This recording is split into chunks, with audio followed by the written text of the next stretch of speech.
কলেজের প্রথম দিনেই লাজুর মনে অজানা আশঙ্কা। এই গাছের আড়ালেই কি লুকিয়ে আছে অনুভব? চোখের আড়ালে থেকেও অনুভবের উপস্থিতি টের পাচ্ছে লাজু।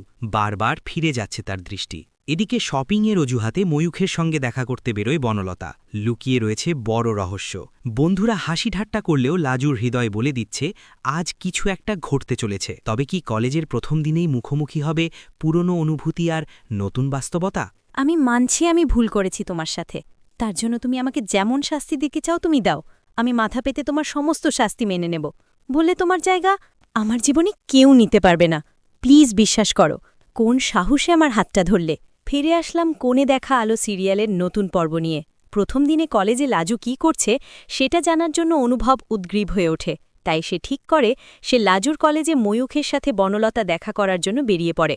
বনলতা ফোনে ময়ূককে জানায় সে আগে শপিং করবে, তারপর ময়ূকের সাথে দেখা করবে, কারণ বনলতা বাড়িতে শপিং করার বাহানায় তার সাথে দেখা করতে এসেছে। এদিকে অনুভব লাজুর কলেজে গিয়ে হাজির।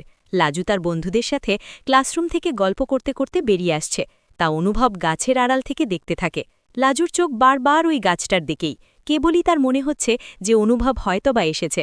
লাজুর বারবার তাকানো দেখে তার বন্ধুরা বলে, তুই কেন বারবার ওদিকে দেখছিস? তোর বর আসবে নাকি তোকে সারপ্রাইজ দিতে?